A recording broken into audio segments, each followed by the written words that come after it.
एक दिन अचलदास खिंची का दरबार लगा हुआ, उसके दरबार के अंदर दो भाई बहन है, दोनों बहुत अच्छे सिंगर, बहन बहुत अच्छी वीणा बजाए, भाई बहुत अच्छे गीत गाए। और अचलदास खिंची ने उनके गीत सुने और अचलदास खिंची को बड़े अच्छे लगे।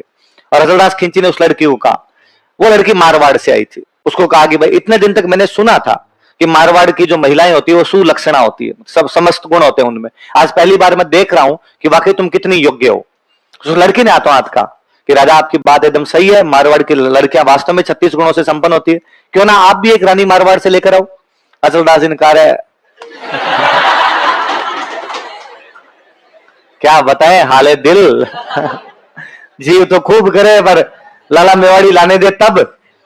और अचलदास खिंची अब लोगों के बीच में बात कैसे कर, अचलदास खिंची ने कहा कि हाँ मेरी इच्छा है कि मैं मारवाड़ में एक शादी करूं, यदि तुम्हारी नजर में कोई मारवाड़ में अच्छी कोई राजकुमारी हो तो मुझे बताना। उसने नजर बताना कि हमारे तो गांव के अंदर ही कौन, तो उसने कहा हमारे जो सामंत है उनकी बेटी है, बीकानेर के अंदर एक जगह पड़ती है जांगलू, कौन सी जगह, जाम्बू जी का मंदिर पड़ा था हमने, वहां पे सांखलों का राज हुआ करता, और उन सांखलों की एक राजकुमारी जिसका नाम था उमादे, क्या नाम था, तो उसने कहा हमारे तो खुद के गांव की राजकुमारी है उमादे सांखली, हाड़ाओं की बेटी हाड़ी होगी तो सांखलों क्या होगी सांखली, तो कहा हमारे जो है उमादे सांखली है और उमादे सांखली के साथ आप शादी कर सकते। तो वो अचलदास पूछता है भाई कितनी सुंदर है, कैसी दिखती है, क्या नहीं है, तो वो खूब वर्णन करती है, लंबा सा वर्णन करती है।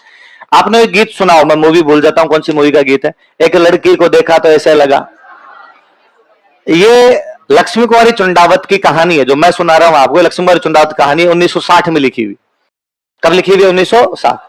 वो गीत शायद कुमार सानू का है ना, कुमार सानू का गीत, और कुमार सानू का गीत है 90s का, 1990 के आसपास का। उस गीत में वो जितनी विशेषताएं बताई हुई है वो 1960 वाली कहानी में है। मैं उस कहानी को जब भी पढ़ता हूं मुझे लगता है यार गीत वाले ने पूरा ही कॉपी मार लिया।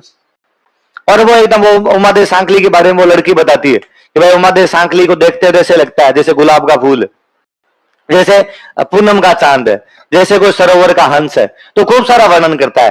वो बताए वो तो केवल खाने में ही चावल का आधा दाना खाती है, क्यों फूंक मार दे तो उड़ जाती है, कि चावल रो चौथा ही दाणो, आधा भी नहीं चौथाई, चावल रो चौथा ही दाणो खावे, फूंक मारे तो उड़ जावे, तो खूब सारे वर्णन करती है। अचलदास खिंची वर्णन सुनता है और अचलदास खिंची कहता है ठीक है तुम जाके बात करो, मैं तुम्हारे गांव शादी करने के लिए आऊंगा। अब अचलदास खिंची अपनी रानी के पास है, रानी कौन है, लाला मेवाड़ी, तो लाला मेवाड़ी का आ गया, आता जोड़ी है, एक ब्याह, आज लोगों में कह के आ गया मैं, अब लोगों में बेइज्जती हो जाएगी, वहां पे एक ब्याह कर लेने दे, तू पटरानी है, तू पटरानी की जगह रहेगी, तेरा कोई स्थान नहीं छीन सकता, तू जिस जगह पे वो जगह तेरे पास ही रहेगी, एक शादी और कर लेने दे। तो लाला मेवाड़ी फाइनली मानी, पर उसने कहा एक शर्त है, तुम शादी तो कर सकते हो लेकिन शादी करने के बाद जैसे ही वापस गागरोन आओगे उस रानी से कभी बोलोगे नहीं। उसने कहा ठीक है तू ब्याह तो करने दे, लोगों के बीच में कह के आ गया, ये तो बेइज्जती नहीं हो। अब भैया अचलदास जी गागरोन से ब्याह करने के लिए बीकानेर के कौन से गांव में गए, जंग।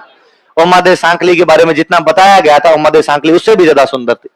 पहले वैसे भी जब बारात जाया करती तो बारातें, मतलब ये अपने दादाजी की पीढ़ी तक ये था कि बारातें 3-4 दिन रुकती, और स्वाभाविक बात है ना, इसका कारण भी है कि ऊंटों पे जाते, पैदल जाते, थक नहीं जाओगे आप, गए बारात में हाथों हाथ जाते, यदि आप रवाना हो जाओ तो कैसे पार पड़े भाई साहब। अब साधन हो गए, गाड़ियां हो गई, इसलिए अपने कहते हैं बारात रात को रवाना हो गई या अगले दिन रवाना हो गई, पहले रुका करती थी बारातें, और ऐसा कोई ताम झाम भी नहीं करने होते थे, घर पे जो रोटी सब्जी वही डालनी होती थी, वही खिलाते थे। ये कोई मिठाइयां उठाइयां बहुत बाद में आई है, लाडू बूंदी निकाल लेते, और लाडू बूंदी ब्याह वाले लाडू बूंदी सामान्य दिनों के अंदर भी महीने महीने चला करते थे, बारात खा के चली जाया करती, उसके बाद में लाडू बूंदी घर पे ही पड़े रहते थे। मैंने एक दिन बताया था आपको कि टाबरों को लाडू खिलाया करते, तो लाडू 2-3 महीने बाद तो इतने कठोर हो जाते हैं कि सिर में मारो तो सिर फूट जाए, वो लाडू नहीं फूटा करते थे। ये तो ब्याह वाले लाडू, एक खर्च वाले, कोई मरता तो वो लाडू करते, वो लाडू, और बाद में यू घर वाले को 6-6 महीने वो लाडू चलाते, 3 बजे वाले चाय पीने बैठते थे, लाडू खा ले, अरे दांत टूट जाएंगे, क्या लाडू खा ले इससे, तो पहले वो चला ही करता था भाई। तो चल रहा, और राजा महाराजा की बारात जाती तो महीने 2 महीने रुक जाती, राजा की बारात थी दूर से ही तो महीने महीने बारात रोक लिया करते।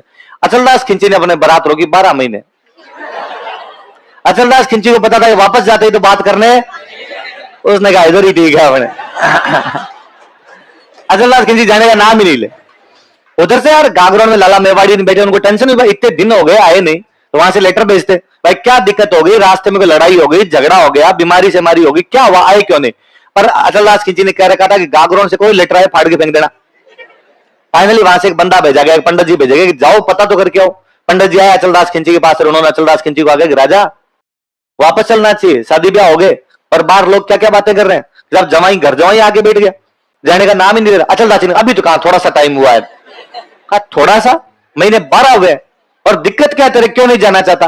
और अचलदास खिंची तब रोया पंडित जी के सामने। अचलदास खिंची ने कहा भाई साहब, लाला मेवाड़ी का डर लगे, और वहां जाते ही लाला मेवाड़ी मेरा इस रानी से बातचीत करना क्या करवा देगी। अच्छा तो ये बताओ यार, दुख है पेट बतावे मत हो, बीमारी और कहीं नाम दूसरा ही ले रहे हो पालतू। तो पंडित जी ने कहा कि बीच का रास्ता निकाल दे, यहां से तो निकलो यार, यहां बेइज्जती होती है ससुराल में, रास्ते में रुकते रुकते चलेंगे, एक साथ क्यों पहुंचे अपने। तो अब अचलदास खिंची रवाना हुए, 10 किलोमीटर जाके थक गए बस। 2 दिन का रेस्ट है, बीच में बरसात का सीजन आया तो अचलदास खिंची ने 4 महीने बारात रोक ली। चौमासे में तो कोई जाता ही नहीं है, चौमासे में एक जगह से दूसरी जगह कौन जाता है। बीच में गर्मी आई तो उसने कहा लू चल रही है भाई, ये बीकानेर में इधर लू ज्यादा भी चलती है, थोड़ा रुक जाओ बीमार हो जाएंगे। सर्दी आए तो यूं करते करते रास्ते में उसने को 1.5-2 साल लगाए, धीरे धीरे। पर भाई साहब कितना धीरे चलो, गागरोन तो आगे सरकेगा नहीं, गागरोन तो वही है, एक दिन तो आना ही है। और पहुंचे गागरोन पर। अचलदास खिंची वचनों का पक्का था।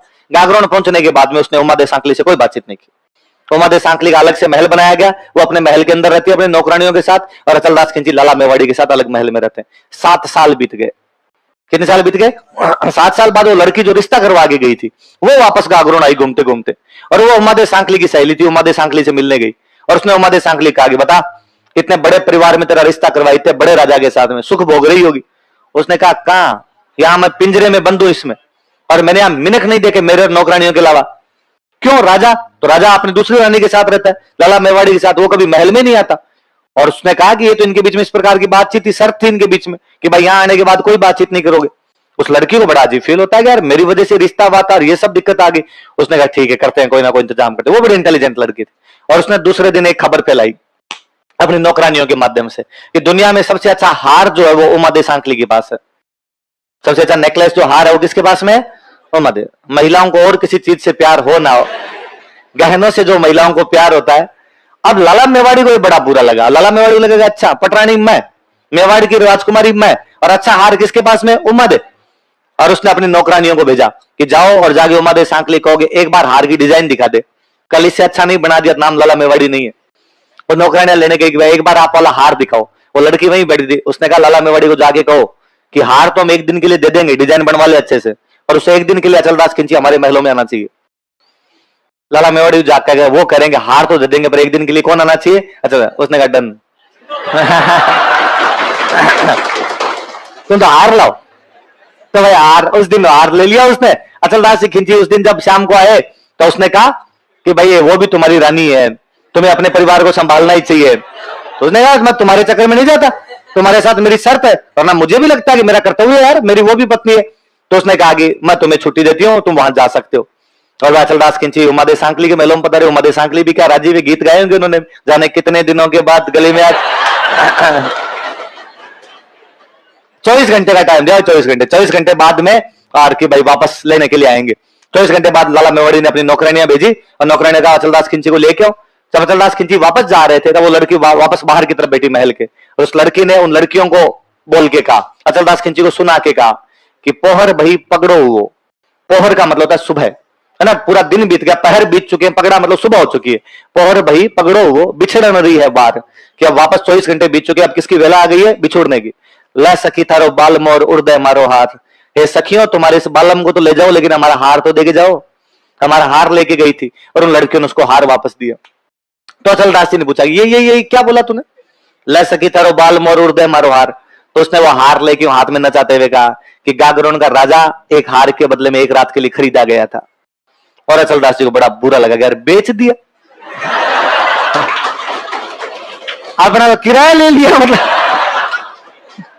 और अचलदास जी वापस आए। अचलदास जी ने लाला मेवाड़ी कहा ये आपने बहुत गलत किया, ये नहीं करना चाहिए था, मैं आपकी सारी बातें मान रहा था, मैंने 7 साल तक उस रानी से कोई बातचीत नहीं की थी, और आप मुझे हार के लिए बेच सकते हो, आप हार के लिए मेरी बोली लगा सकते हो। आप कहते मैं इससे अच्छे 4 हार बनवा देता आपको, और अब मैं आपके पास में नहीं रहूंगा। आपने मेरी शर्त तोड़ी है, मैं मेरी शर्तें भी तोड़ता हूं, अब मैं उसी रानी के पास रहूंगा। अचलदास जी 4 ही बैठे थे उधर जाकर। लाला मेवाड़ी ने खूब कहा कि प्लीज ऐसा मत कीजिए, रुकिए आप। पर अजलदास जी ने अब अपना सूटकेस पैक किया, हाथों हाथ वापस उमादेव सांकली के पास। उमादेव सांकली को भी इतनी उम्मीद नहीं थी कि हाथों हाथ ही आ जाएंगे वहां से। उमादेव ने पूछा, अरे क्या हुआ, इतनी जल्दी आ गए? तेरे लिए मैं सिग्नल तोड़ता हूं। अजलदास खिंची बड़े जोरदार राजा हुए।